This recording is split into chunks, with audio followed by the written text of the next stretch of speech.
It's car con carne. Let's eat in the car. It's car con carne. And now here's the star of our show, James Van Asta.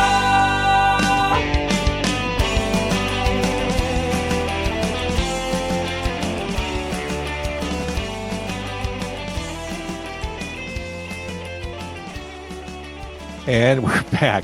I took a couple extra minutes there to check the socials. It wasn't like a long bathroom break. It wasn't one of those bathroom breaks. I feel the need to explain that. Welcome to episode 600. It is the night of 1,000 stars or something slightly smaller than that, but still magnificent. We're maybe just past the halfway point. Maybe. I want to thank Yes Factory for just checking in. And now we're getting local AF, as they say. I got to kill the bathroom break picture. Bob Chiarito, he is a journalist. He is one of our best here in Chicago. You've probably read his stuff on Block Club Chicago. Nice to see you. You doing all right? Yes. Hi, James. Nice to see you. You're always in the thick of things. I see your byline everywhere. Every big Chicago story, Bob Chiarito is there. It's been busy. It's been busy for the last, probably 18 months for sure. And then even the last 4 years. But especially the last year, it's been really crazy. I mean, are you just sitting in your home office with the police scanners going and the internet rolling, just waiting to pounce on something? Well, I don't have the scanners going at home. Usually when I'm home, I could use a little break. But it seems like every time something big happens, I'm alerted somehow, whether it's somebody calling me or texting me or usually that's how it happens. So. You've covered everything. Where do we go from here? I mean, Chicago, with everything that's happened lately, we're in a tough spot. Yeah, I think a lot of people have to take a deep breath and maybe stay off of social media 24 hours a day as well. It seems like that kind of just makes people angry, and there's a lot of arguments that don't get solved, and it just kind of adds to the tension, it seems like. You said it. I got to a point early in the pandemic, probably like May of last year, where I thought, I'm spending too much time on social media. This is not healthy. I'm not enjoying being on social media. People have gone over the deep end, and I just reached a point where I'm like, I've got to log off. I've got to do something else. And that's when I started going for daily walks, just to not be connected, because it's a black hole, and it can be very. I love it. I do a lot of media stuff on social media, but you need to your point, just log off for a little bit. Yeah. Especially engaging with strangers or people with anonymous names. It's really a waste of time. It is, and you get yourself all worked up, and you there's that back and forth. Then you wake up the next day and think, what was I doing? Yeah. Why couldn't I have just been the bigger person, just walked away? Yeah. Just shut it down. By the way, I forgot to tell you, congratulations on your milestone. Thank you. Really great. So. Thank you. It's sheer tenacity, stubbornness, force of will. I don't know what it is. Yeah, I wish we were at Gene and Jude's right now talking instead of, on Zoom or whatever this is. I frequently wish I was at Gene and Jude's as opposed to anywhere else I am. Yeah. Because they give you almost too many French fries. Yeah. I'm not complaining, but their fries are awesome. Yeah. I was there 2 nights ago, so it usually is not too long. I don't usually go too long without stopping there. So it seems to me, Bob, you are a true dyed-in-the-wool journalist. It seems like this is I don't know if a good time is the way to say it, but the right time to be a journalist. Yeah, it's, and I think it's the right place. Chicago definitely has been one of the busier places over the last, year or so.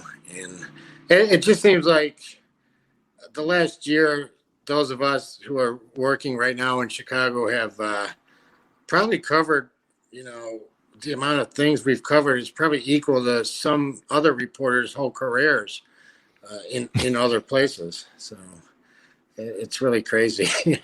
So, Is it hard to not take the job home with you? In other words, is it hard to stay optimistic and glass half full covering the stuff you cover? once in a while, but for me, I think I'm pretty good at being able to separate it. I've done it for so long. I think for me, the key is kind of a sad realization that, crime is not going to stop. So I'm not going to get too worked up over every little thing, but there are definitely sad stories and things that are tough, but you just have to get through it. And if you can't, maybe you should be doing something else. But, I will say that it's good to mix it up as well. Not every story. Sometimes I do feel like, the angel of death or something, but I try to mix it up with some fun feature stories or things like that. I mean, lately, obviously, I've been working on the story about the 7-year-old who was murdered, the 1-year-old who was shot on Lakeshore Drive, who's still in the hospital. But I've had a few fun stories in between, a couple that haven't come out yet, but so that helps. One thing that's been inspiring or interesting to watch is just how effective digital journalism has become as compared to the traditional model of print newspapers. The immediacy of what you do and how you can get it out there. Yeah, I mean, it's good and bad. It definitely makes us work harder and more competitive. It also, though, sometimes in that rush, some things might be overlooked where maybe an editor is some outlets don't even really use an editing process, or if they do, it's kind of it doesn't look like it. But I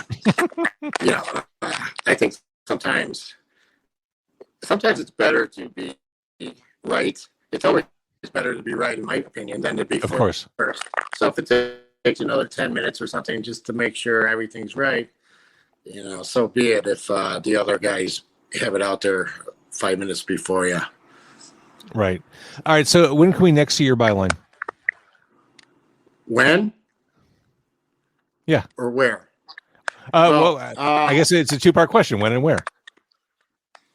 Well, I had 2 stories at Block Club Chicago today. I'll have a story for Agents France Press, AFP, which is a wire service. That should be out tomorrow or the next day, and that's a wire service, so that goes all over. Yeah. And then I'll have, I don't know, others, every day is different. So I'm sure tomorrow I'll have stuff that just happens, and then I'll have to cover it as it happens. So I also will have something in the Sun Times, probably in about a week and a half that I've been working on for over a month. So stay tuned. You're always working. You're a journalist. And thanks for coming on, Bob. It was great to see you. Yeah, thank you. Take care and keep it up, James. That's the plan. Thank you, sir. All right. Car Con Carne, the night of 1,000 stars. That's Bob Chiarito. Again, Block Club Chicago is probably where you see him most often, but his writing has been all over the big city. I mentioned this earlier. I'm going to mention it again because who on earth would be watching for 3 hours? Restaurants. If you own a restaurant, if you know someone who owns a restaurant and would like to be part of Car Con Carne when it emerges from this cocoon, from the quarantine cocoon, I'm looking for destinations, looking for places to take the car and broadcast from, or broadcast from the outside of. So looking for restaurants, restaurateurs, let's do some cool shit on Car Con Carne. And that goes for guests as well. I'm always looking for interesting people, not just musicians, authors, creators, innovators, entrepreneurs, actors, writers, journalists, whatever. Always looking for interesting people from all over the city and suburbs. Car Con Carne's night of 1,000 stars continues. This is clearly live, and this I miss in many respects. I miss doing live radio because you never know what's going to happen. One of the things that happens when you do a live talk show is guests don't show. And I thought, well, that's not going to happen to Car Con Carne. I know these people. They're not going to pull a no-show on me. But this hour, we've had 2 no-shows, which is kind of a drag. So there may be a bathroom break coming up again soon as we wait for the reset of guests. And as I try to reach the guests who haven't shown up, it's always tricky. And this is the point where producer Giorgio comes back on. 2 no-shows this hour. Oh, you got the hams going? You damn right. It's that time, isn't it? Cheers to 6. I still have a Diet Coke. Right on.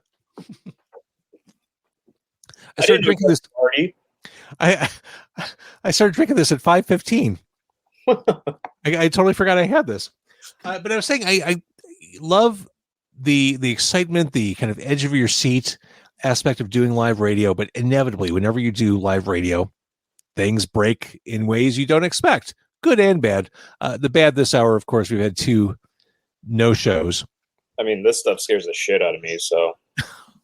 It is what it is. I mean, that's what the bathroom break slide is for in case of an emergency. That's the breaking glass sort of thing. But we're not quite there yet. Ain't that cool? That is cool. That's lovely. I am surprised by the no-shows, but there you are. And you just gotta tap dance around it. That's live. I like the excuses. The Google alerts didn't let me know. We heard that one tonight. but that's the world we live in. People are so checked out that we rely on our phones for everything. Like, we don't even internalize, oh, right, I have this thing happening at 7:30 tonight. I'll put it in my calendar and the phone will tell me when it's time to go. Yeah, I mean, I had to use my phone to remember to do this. Well, I'm glad you did. You were doing a fine job. Oh, and so coming up here on Cara con Carne, he is a musician. He is a comic creator. Dan Dougherty will be joining us. The legendary restaurateur Hot Doug will be joining us in the 9 o'clock hour. One of Chicago's most celebrated musicians. He is a musician's musician. Dag Juhlin of Sunshine Boys and the Poi Dog Pondering and the Slugs will be part of the show. So much more on the way. In the meantime, though, I think we're going to bathroom break it since we had a couple notes. I staggered everyone like 10 minutes apart.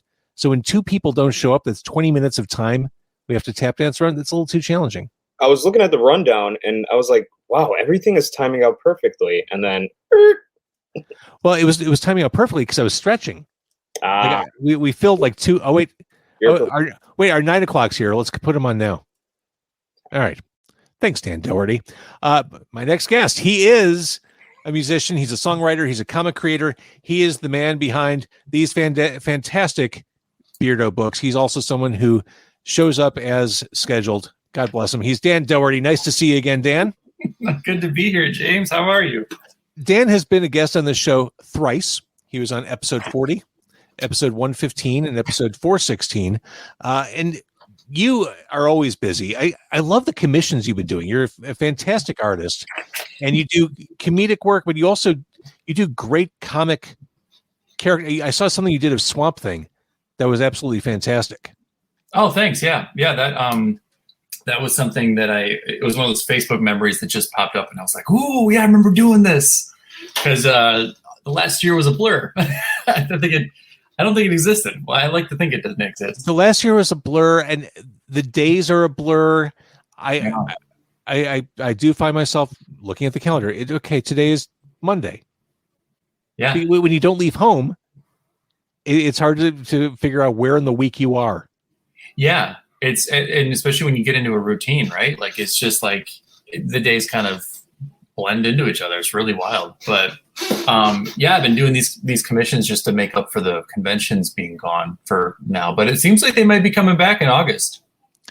Really? Like the C2E2s and Comic-Cons of the world? It's possible. The first show that I can think of that I would have done normally is it's in Kansas City, and then there's a big one in Atlanta called Dragon Con. Mm-hmm. And they're cautiously optimistic. C2E2 is I believe the first or second week of December, which is never happened before, but because of COVID, they bumped it back.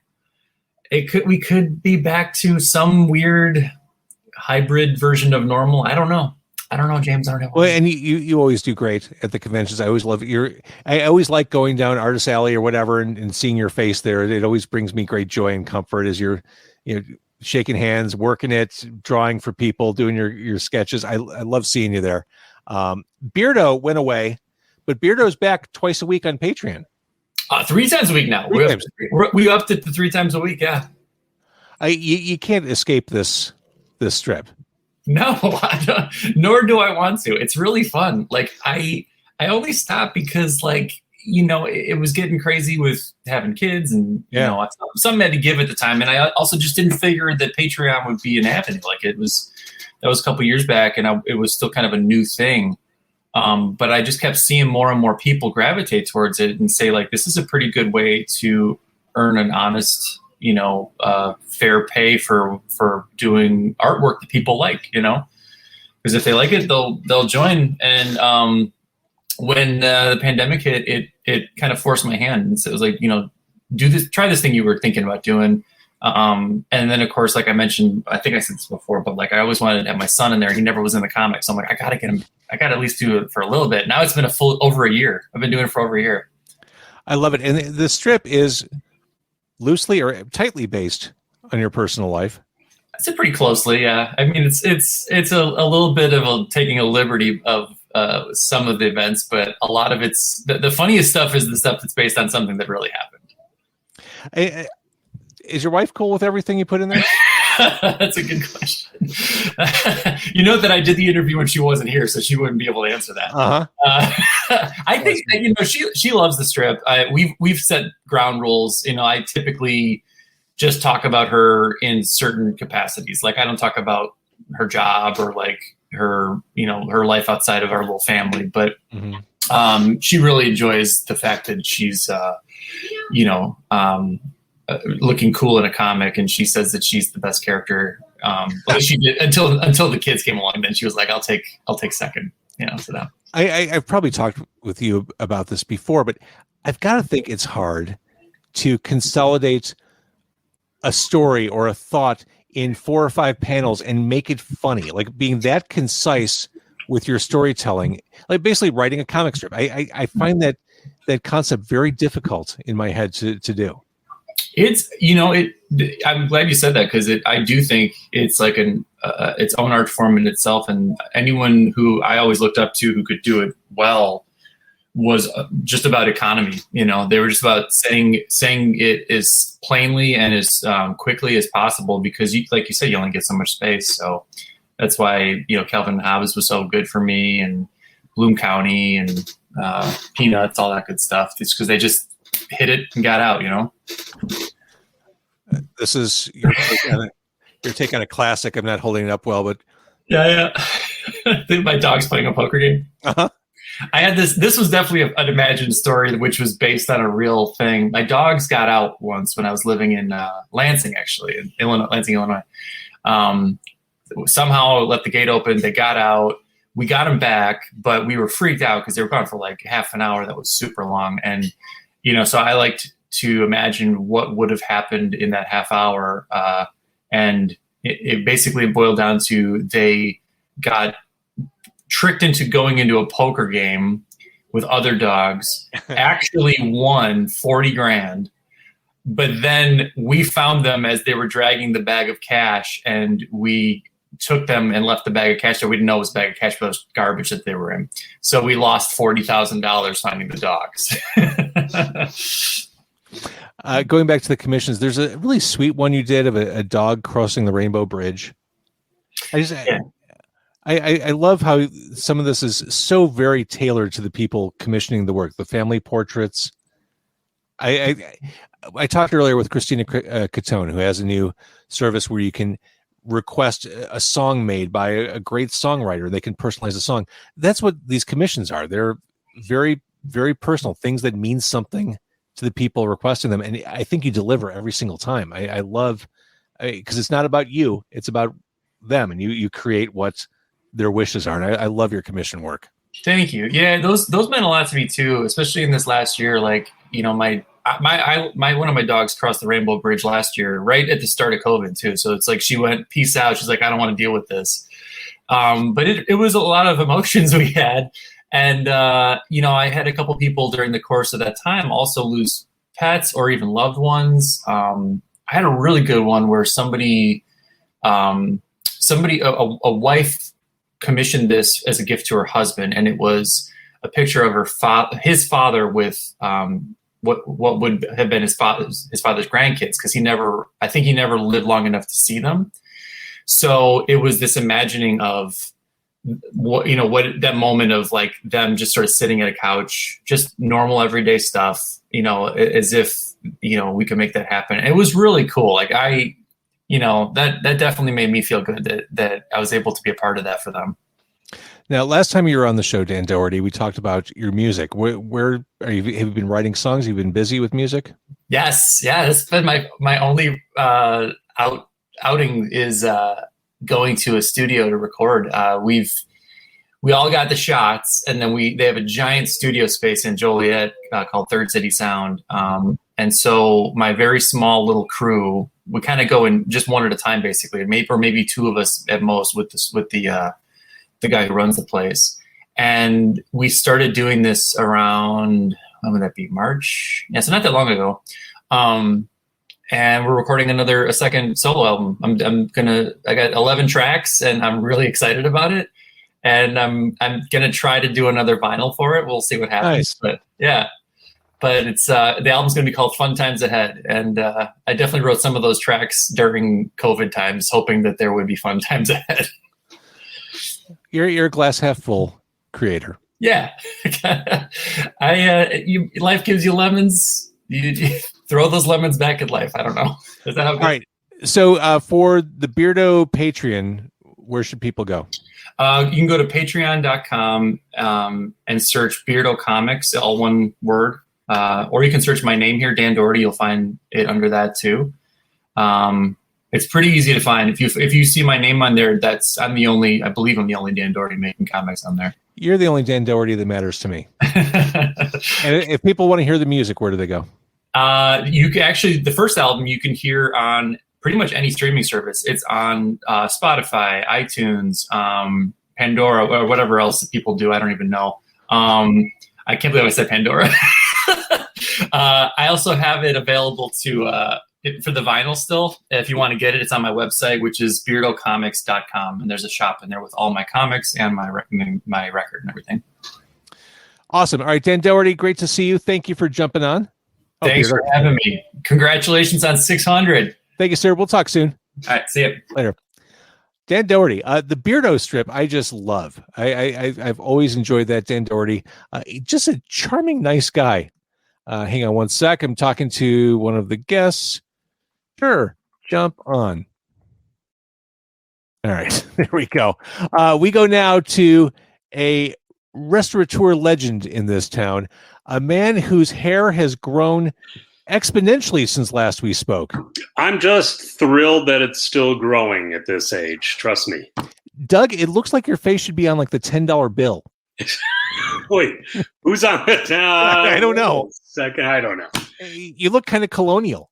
I'll take that as, I think, a compliment. Yeah. Sure. What the hell? I got to ask, though. So you've been on thank you, Dan. It is Hamilton.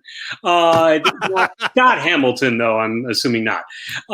You've been on for 3.5 hours now, and you slotted me at like 2 hours past my bedtime? It filled up quickly. All right, fair enough. I'm sorry. Do you really go to bed? When did you become like an old Florida resident? It's pretty much. Don't be redundant. It is no, but I did have a disco nap, so it should be fine. The next question is, what are you doing every day? I just picture you in retirement, like just in the Doug cave. Pretty much. I made guanciale the other day, so that took up an hour. It's an Italian like cured meat kind of thing. Yeah, you put it in spaghetti carbonara. See, I'm going through my first round of watching The Sopranos. Really? So I never watched it. These things happen. I never watched Breaking Bad. I got through 2 seasons at the start of the pandemic, and I think I'm done. Oh no, that's worth sticking around for. I might get baback into it. I don't know. Because I'm watching The Sopranos now. I am all about Italian deli food. I want all that. I want gabagool. Yeah. I want to go to Bari like right now. They know what they're doing. Absolutely. They do. Yeah. So are you cooking a lot? Have you been in the kitchen nonstop for the past 13 months? Yes. Cooking a lot. I will, very proud of my cocktail skills now. And just, the house couldn't be cleaner. An amazing amount of stuff been tossed away. Watching a lot of baseball now, which is awesome. And I don't know, things are great. So, will there be more hot Doug in the public space at some point? Are you just done with the world? Are you just living your best life now? And are we just coasting on the fumes of hot Dougs? Welcome to my world. I don't know. I mean, there's a couple little projects here and there, but I just don't foresee doing anything that takes really an immense amount of effort ever again. Is what I tell people, would you like to do this? As long as it doesn't involve heavy lifting. And I mean that literally. If I don't have to lift up anything heavy, sure, I'll help out.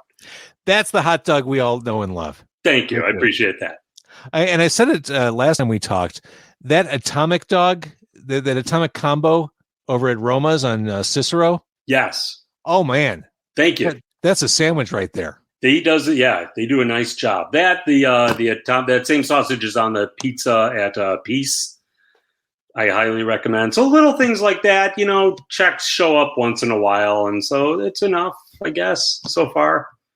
Are we in a post-sausage era for you? Oh, gosh, I hope never. No, I don't think so. No, there's actually a Hot Dogs brand of sausage out there at a few select stores. All right, so are you still inventing? Are you still thinking of new things to do with animals and meats?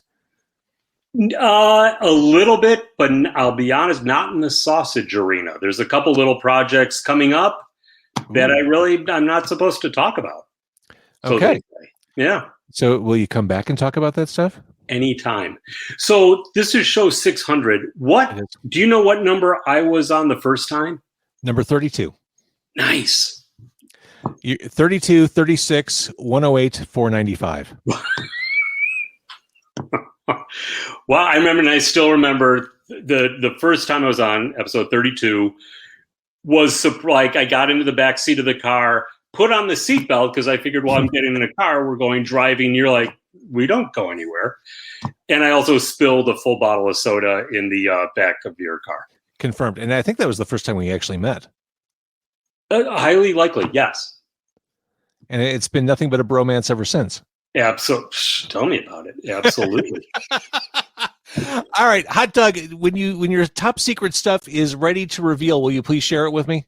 Absolutely. You'll be the first one. All right. Well, I feel bad that I kept you up past your bedtime. It's all right. I'll catch up on a few extra hour or two.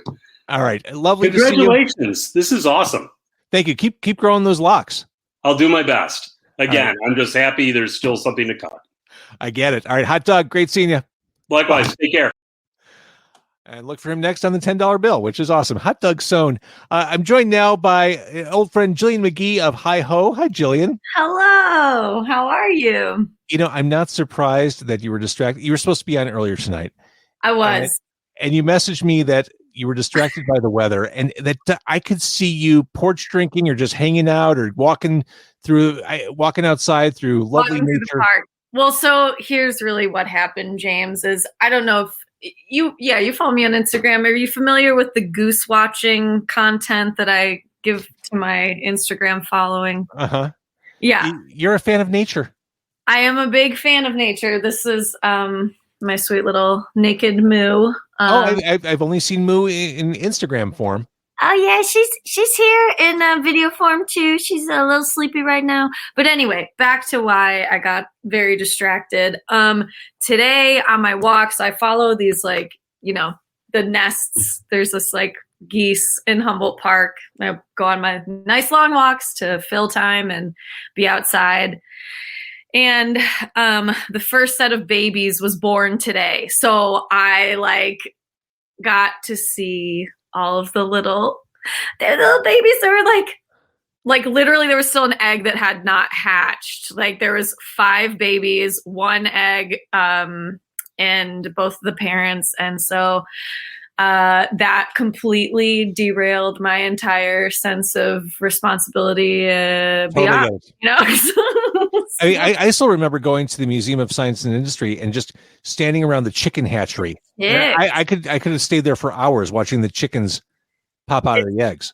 Yeah, and it's funny. I actually made a friend at the site today because there was a couple, and they're like, we follow like these geese all the time, and I was like, the babies are here. I follow the geese too, and so now we like follow each other on Instagram, and we're exchanging different like things that we found in the park and where other like nests are, and so it's a very specific weird niche that like I've carved out for myself here, but it also like super kept me sane last spring. I found myself completely like unemployed with nowhere to go and nothing to do, and so I was like, I will walk to the park every single day and it'll fill like 2 hours of my time, and it was great for my brain, and I love the geese, and I am going to get like a goose tattoo, hopefully soon.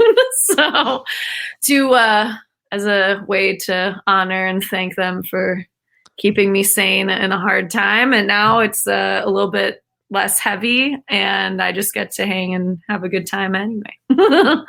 Truly didn't expect the conversation to go in this direction. Sorry. Yeah. So no, it's great. This is why I totally just like lost the rest of my day. I was just like riding on this goose high, baby goose high. And I realized as you were waiting in the wings, I was talking to Hot Doug, who's looking like Alexander Hamilton, talking to Hot Doug, and we're talking about meat and stuff. I'm like, oh, Gillian probably hates this. You know, it's fine. I get it. People eat food, you know, like it's all right. Yeah, I actually and we don't have to go down this rabbit hole, but there's my cat screaming. I just watched that Seaspiracy documentary, and I like, you know, eat fish on occasion. And I was like, God damn, we're just destroying the planet with the way we eat. And it's wild, but, no, it's fun. It's creative. And I, you know who Hot Dog is. So it was cool to see him hop on, and yeah, his hair's looking good, man. I mean, everyone's just growing out their hair for this period of time. Totally. A lot of friends doing that. Let's be clear. Hot Doug Sohn is living his best life. He's made his empire. Everyone knows who he is. And now he doesn't have to do anything. That was honestly, that's goals. That's massive goals. He's like, if it's going to require me to like really put a lot of effort in, I want to say no. And you know what? When I get to that age, I want to get to a point where I'm able to do the same thing. Right now, I'm in the busting my ass phase. Right. You always have been, as long as I've known you. Gillian from Hi Ho was part of episode 109 with the previous band. Then 203. 203 was the car inside a dealership episode.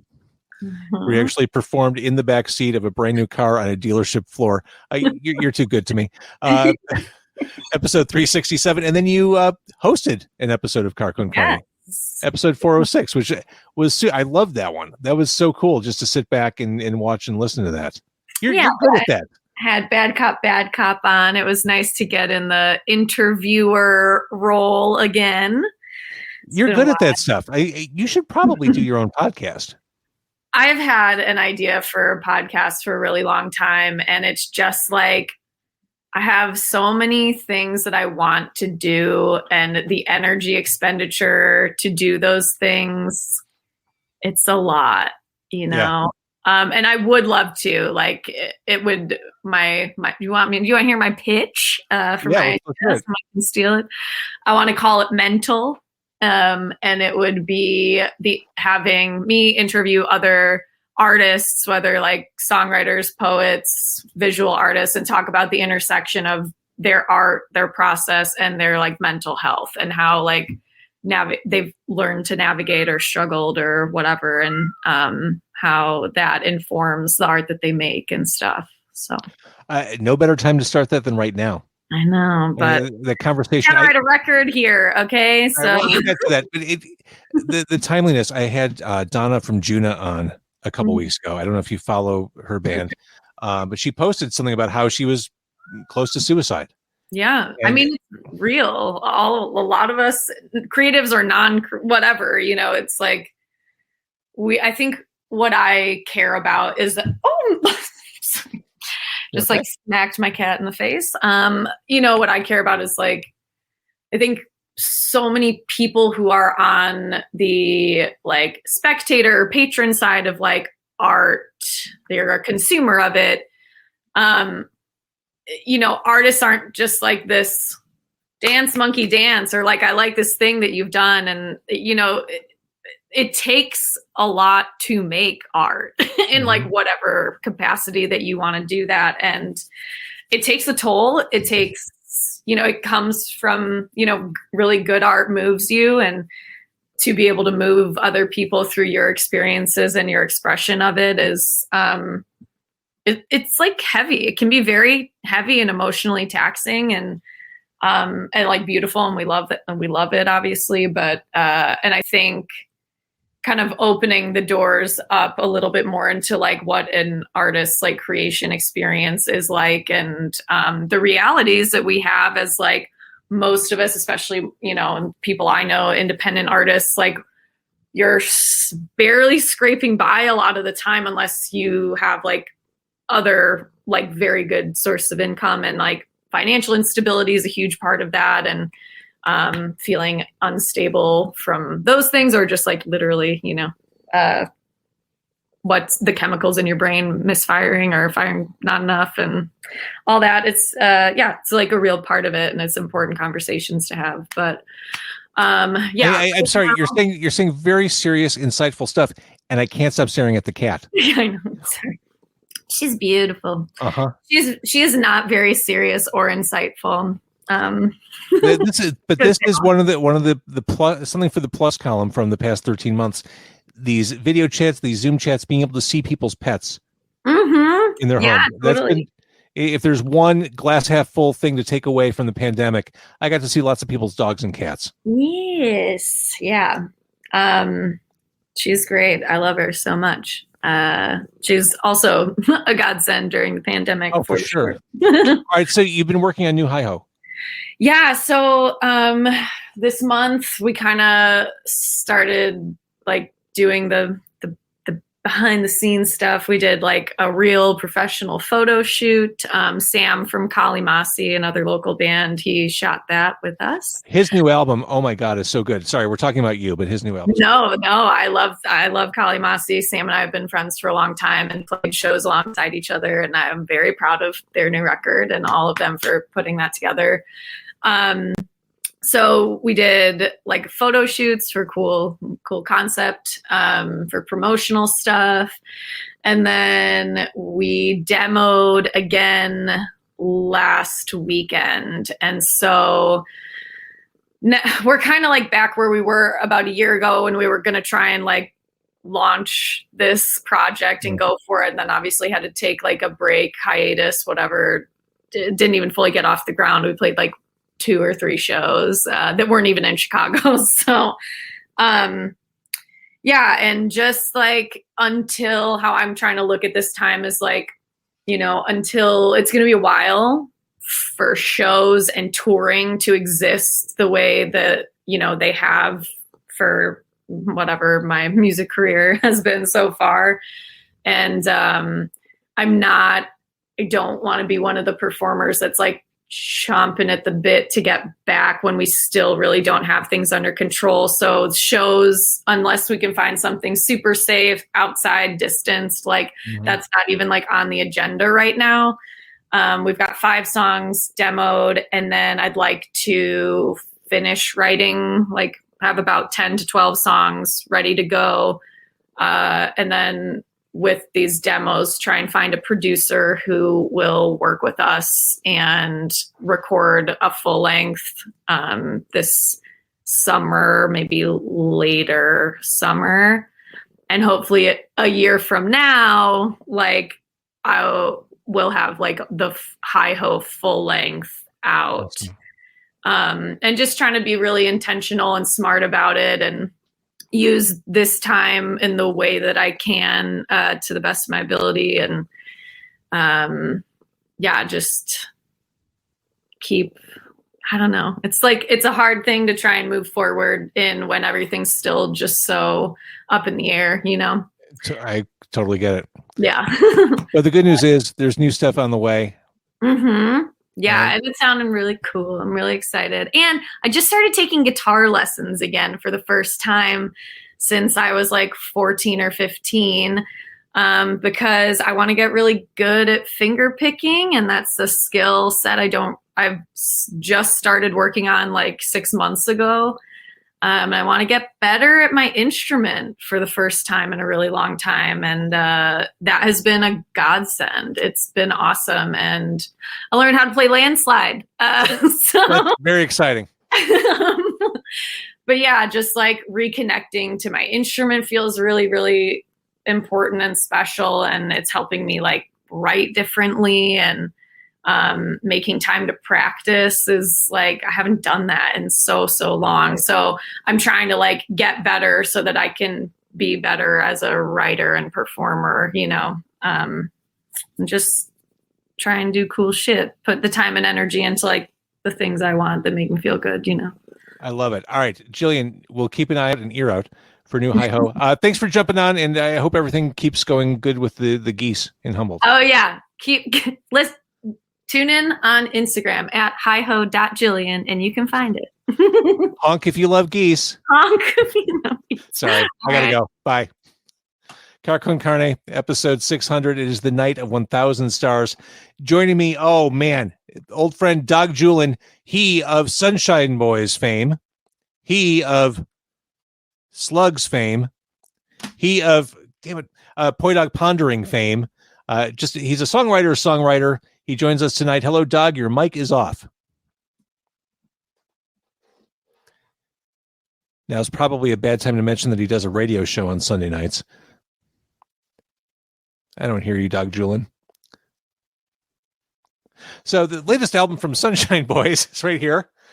Work in Love. Sunshine Boys put out a new single today, their version of Joe Hill. I almost said Joe Chill, but that's the guy who killed Batman's parents. Oh, Doug. Doug's a podcaster and a radio host. And he has failed the mic test tonight, sadly. I'll keep telling you why Doug is awesome. I remember back in the day listening to the Slugs and how they really made an impact on me, this ramshackle power pop band from the Chicago area. And how about those Sunshine Boys? Oh, this is embarrassing. I'm going to hide Doug for a couple seconds here. Well, we'll come back to Doug. In fact, I'll jump ahead as Dag Juhlin figures out stuff. I'm going to jump ahead to one of my favorite songwriters and favorite people from the Chicagoland area. He is David Singer. The new David Singer and the Sweet Science album is called Vicious Kicks. And David joins us from the Sweet Science Sound Lab. And David is similarly having mic issues. I'm unmuted now. You got me? I got you. Yes. In your face, Dag Juhlin. Yeah, can you send Doug a message and just let him know whatever you did? Yeah, move your browser window up, and there's like the little buttons at the bottom there, Doug. Suck it, Doug. Yeah. Singer's got you beat. You kidding me? Dag Juhlin and I have been circling each other in this town for decades, literally. I know who he is. He definitely has no idea who I am. But I unmuted myself better, so suck it, Doug. Well, I hope Doug's not angry now. We could take him together. Yeah. I don't know. He seems imposing one-on-one. Well, he's really tall. Yeah, he's really tall. Yeah. He kind of. You know who else was tall? Goliath. Thank you very much, David Singer. You're absolutely right. And that's one to grow on. So I've been circling David Singer for a very long time in the Chicago area. Big fan of this man's music. Here's not the most recent album, but it's. Yeah, look at this. That's the last one. This is the most recent one. It's a real album, and I have it right here, and it comes out June 4th. And there it is. Look at that cover. Look at that. That is great. Vicious Kicks. That cover is a picture by a fellow named Eric Colonius. It was taken as part of the Docu America project in 1973. Our then moderately functional government paid people to go around the country and take pictures of what the country looked like. So people would know in future generations. And since it was taken by the government, the images are public domain, my friend. So royalty free, bitch. That's right. That's right. Excellent. Vicious Kicks. David, I've heard your music now for literal decades. I through all incarnations, bands, solo, etc. Holy shit, this new album sounds good. Thank you.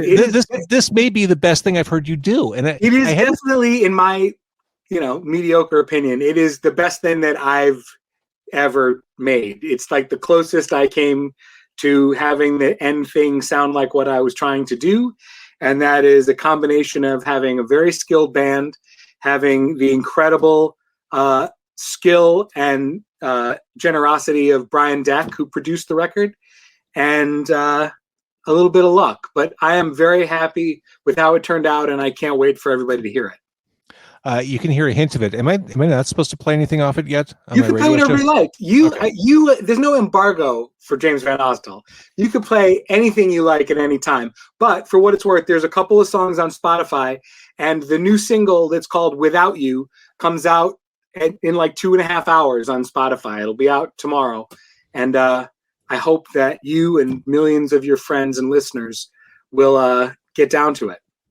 I love it. So I'm going to play Evil Steve on Sunday night on Demo 312 on 101 WKQX. And then the next week, I'm going to play The Birds Along the Rail. Fantastic. We'll just continue from there. This new album rocks. I mean, it's got teeth. It's got your sense of melody. The lyrics are fantastic. This really is great stuff from you. You're very kind. I've made a lot of sort of like mid-tempo musings about the alienation of modern life, and whether it was a combination, I've been away from music for a while doing some other stuff, and whether it was a combination of that or the pandemic or whatever it is, but now I just kind of want to sound like the status quo. So I made a kind of a glam record with Sweet Science, my band, and as I've said, we're very, very proud with how it turned out, and we're going to start playing some shows this summer that people can come to that I'm not allowed to talk about yet because the city is hasn't totally lifted the veil yet. But let's say that places that you normally go to see shows are going to be doing things where people can come and see people like me play shows. Is that cryptic enough? Or not enough? I don't know. There are rock clubs in Chicago that are making plans to have actual concerts that people can go to this summer, and me and my friends are going to be part of some of them. How's that? That is fantastic. Well, that's I can tell you already that we will be playing Fitzgerald's outside on July 31st, but there may be some stuff before that too. But there will definitely be opportunities this summer to go out and see bands like me and other bands you may have heard of. How's that? That sounds good. And that gives us hope. I mean, we're all kind of looking for that next signpost along the way as we emerge from the pandemic. Signs of hope, things to kind of cling to and look forward to.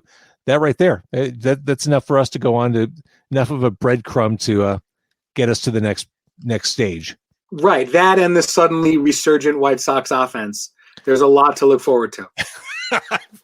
Well said. I just watched you play. You did the what was it, Audio Tree? That's right. That was great, and you had really cool goggles too. Thank you. Yeah, those guys are just so good at what they do at Audio Tree. They were extremely accommodating to us, and it sounds really good in the headphones, which it never does. And they have pro filming guys, and it was terrific. And it'll be back up on Audio Tree's website and on Spotify and on YouTube and stuff after the record comes out. It was up for a day so everyone could see it, and now it goes away until the record comes out. I loved it. All right, so David, here's a question. Have you never met Doug? I think we've met, but he definitely doesn't know who I am. But let's. Can I reintroduce you? Absolutely. I mean, I'm a fan. Well, everyone's a fan of Dag Juhlin. Can you hear us, Doug? I can hear you. Can you hear me? I can hear you. Is that David Singer from David Singer and the Sweet Science? It's swinging is, my friend. It definitely is. It's great to meet you. It's great to meet you too. Yeah, we have been circling each other for a long time. Does Ronnie Quasman play with you? He does. Ron Quasman is the guitar player in my band and on this record I've been pimping. Excellent. Well, I want to hear the new record, and we should do a show together or something like that. Oh, hell yeah. Are you It's kidding been me? a long Absolutely. time. Yeah. That record you mentioned is called Vicious Kicks, and it comes out June 4th at Record Emporiums near you. Congratulations on that.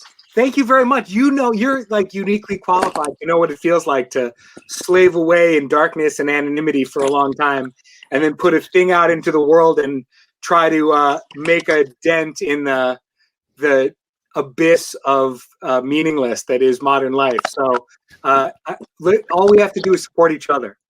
I'm with you right there because you've described it very accurately. You slave and then you put it out there, and God help the thing once it gets out there. But, right? I spend like hours going like, should the Farfisa be just like 2 dB louder? And after 5 years, everyone's like, what's Bad Bunny up to?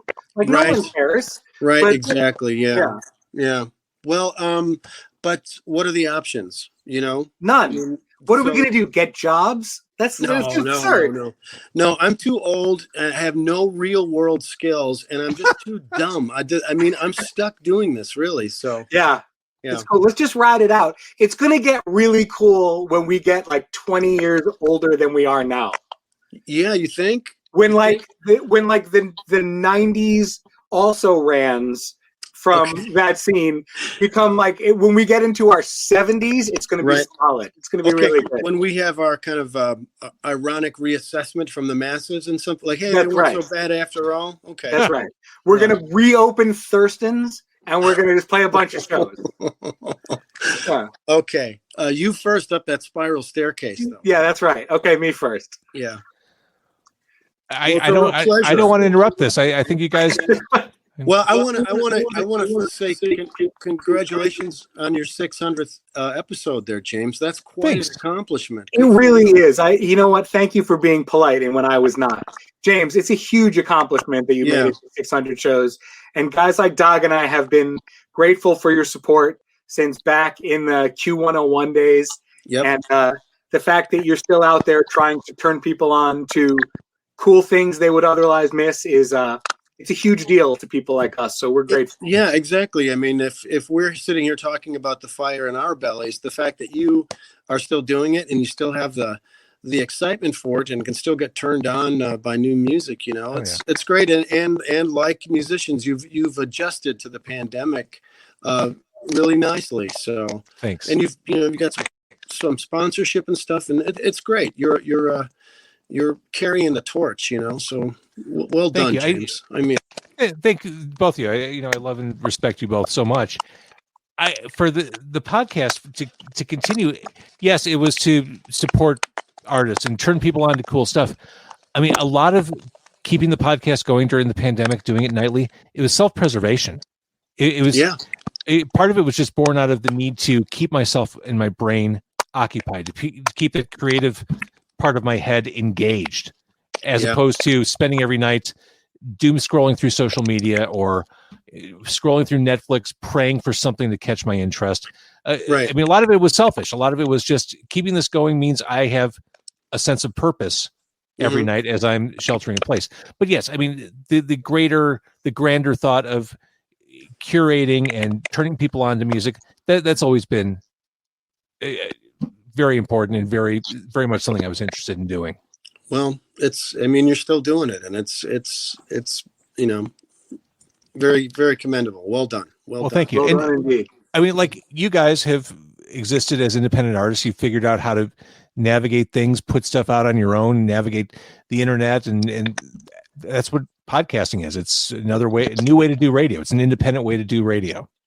I couldn't figure out the mic before. It was the computer's fault, and it was, I think, a little uncool of David Singer there to just hop in, kick me off. Had a conspiracy feel to it. Like, look, like, you know, Doug, to hack the you mainframe. can ask anybody. I'm a dick. Everybody knows that. That's kind of my thing. Yeah. That's your Hey, shtick. man, I invented that. So, Doug, this is an exciting day. Today's the day that Joe Hill came out. Joe Hill is coming out officially Friday. I thought it was today. Yeah, no. We sent it out to the cool people in advance, but it's coming out on Friday. We wanted to time it sort of with May Day, and also with what was supposed to be the record release date for our album "Work in Love" a year ago on the 30th, and as everybody knows, everything got canceled, and we still haven't been able to kind of officially book the record release show / 1 year anniversary of the album's release. So it's just a weird thing, you know. But we had this record, the single that we recorded, because we got invited to play at DePaul University, like a humanities festival, when they were doing a tribute to Woodstock. And rather than choose a big kind of jam, you know, a Sly Stone song or something, we chose a Joan Baez song, but we put a little bit of a rock spin on it. So You put a bit of a rock spin on it. yeah, it feels pretty good. And I have a friend who has sent it to Joan, and I'm awaiting her response. So we'll see. Oh, that'd be mind blowing. Yeah, it would be cool. And I said Joe Chill earlier. That's the guy who murdered Batman's parents. It's Joe Hill. You're into the comic books and superhero stuff. You know all these things too. In addition to know everything about music, you know all about that stuff too, right? I'm good for those things. As you guys will appreciate as parents, I'm useless with everything else. Like my daughter will bring home math homework from school, and my ability to help her with homework stopped about 4 or 5 years ago. Yeah, I'm out. Like, yeah. I mean, you can talk about comic books, and Doug can teach us about solidarity with the workers of the world. Which is an important thing that gets, you know, shunted to the side a lot. But it's nice to know that other people are making political music at a time when it's completely out of vogue. Well, isn't it crazy? I've said this before. I'm surprised there wasn't more political music over the past year. It seemed like if there was any time in modern history post Woodstock for politics to emerge in song, this past year was it. And I was surprised there wasn't more. Well, I mean, because it sort of defied satire and the unwillingness of anybody to be convinced of anything. The post-truth society has rendered political music sort of inert for a while. Mm-hmm. But now that the veil is lifting a little bit, there are those of us out there who are trying to say something about the state of the world. And Dog My Record's a little bit about those concerns as well. So you'll find songs now about the carceral state and policing on my record, and I assume about workers and unions and solidarity on a Joe Hill record. And we've kept our head down for a while trying to survive, and now it's time for us to take up the mantle again, as far as I'm concerned. I think that there was a period when this all started, when it was not quite a political experience. It was sort of a common enemy for all of us. It didn't seem to last too long before it got politicized. And also there was a bit of a what the hell is going on? There was a kind of a weird inertia that settled in with everyone that as we kind of got our energy back to start creating again. You know, it took a few months to kind of figure out what was going on for me. And then it really felt important to sort of get back out there and start creating and writing and things like that. So, you know, I think that I think our two records had, we put out records in 2018 and 2020, and those were both right in the heart of the Trump era. And there's a lot of reaction to that on both of our records. And so, you know, we were kind of fueled by some deep emotions about the state of the world at that point. So, and we're all sort of trying to reemerge now and figure out how to make music, where to make it, and, you know, reinventing it, I suppose, or, you know, adjusting to the new ways of doing things. So, but yeah, there's a lot of political thought in our music, you know, a lot of that. So. Now, Doug, one of the most recent times I hung out with you, we went to the Who concert. Yeah. Out in Tinley Park. You're doing a bunch of Who songs with Jason Narducy. I am, on Pete's birthday, May 19th. We've done a couple of Pete shows before over the years, and we're playing out at Hey Nani in Arlington Heights, which is a nice little room. And we're doing a couple of shows there on Pete's actual birthday. So that's cool. We're just getting our set lists in order and about to, now that we're both vaccinated, you know, practice in person. So can I make a request for that? What's that? I really like the Pete vocal led version of Love Ain't for Keeping, which is like a kind of like a B-side track that's done at the record plant with, I think, Leslie West on lead guitar. I think that's like the definitive version of that song, and I think I'd love to hear you guys do that one. I believe that's on the list. I don't want to give away anything, but I believe that is on the list. So I'm not legally allowed in Arlington Heights for reasons that I can't go into here. But really? Well, if you can you be in Mount Prospect and open a window and listen out the that's no problem. Okay. Yeah. There's an Andy's custard in Mount Prospect, I believe. They're delicious. Now you're speaking my language. Yeah. Frozen custard is really descended upon this region in the past decade or so. It's quite a good treat. I'm partial to the Glenview Dairy Bar. Are you familiar with Glenview? Yeah. We make the trip out from, I live more or less in Logan Square. We drive to the Glenview Dairy Bar for their really I will see your dairy bar and raise you a Lincolnwood Dairy Star. Oh yeah, that's good across from the Bunny Hutch. More or less. Yeah. Yeah. Right down the street. All right, Dag Juhlin, the new version of Joe Hill that you guys covered comes out on Friday. The most recent album is right here, is Love and War. No. Work and Love. Jesus Christ, Work and Love. Sorry. I've been doing this for 4 hours. I'm sorry. No, I know. I mean, that's amazing, James. Way to go. This is sorry. I'm in a band with Len Casper called the Sonic 45. We've got a record coming out in June. And,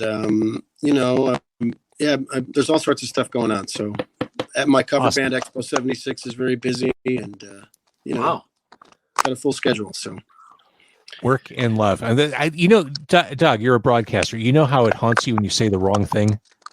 Oh my gosh. Yeah. Yeah. So I'm still reeling from calling David, I'm calling it David Swinger. I think I said it twice. Okay. So, all right. At least you didn't call me Dave. I'm a non-Dave. I've never been a Dave. And I played a show in Madison with Ted Leo. And I was so excited because I love Ted Leo. And I was playing solo. And they listed me on the poster as Dave Singer and the Sweet Dance. Oh, boy. By myself. Oh, yeah. No. Yeah. I've never gotten all the way over it. If you were David Swinger, I bet you could get gigs in Naperville. I get gigs in Naperville, okay? It's not Arlington Heights, but I get gigs in Naperville. Well, Naperville's the swingers capital of America. I'm actually working with Ted Leo on this kind of audio comedy project called Easy AM 66. Oh wow! Which he and I both contribute material to. Yeah, he's a great guy, and so yeah, that's a thing that's on. It's a website called network77.com. You should check it out. It's an audio visual treat, and very cool. Like I say, Ted Leo and I are doing some of that stuff. So yeah. All right, Sunshine Boys, new stuff coming Friday. Work and Love is out there. David Singer, that new album comes out first week of June. That's correct? It right there, Vicious Kicks. And if you're interested, on Spotify, there's a couple of songs now. Tomorrow morning, or in 2 hours and 70 minutes, the single Without You comes out from our record. And it kind of sounds like Prince was like a half-Jewish middle-aged dude from Chicago. Perfect. All right, David and Doug, I'll talk to you guys soon. Thank you for being part of the show. I really appreciate seeing you both. Cheers. Congratulations, James. Big achievement. Thank you, guys. Bye, everybody.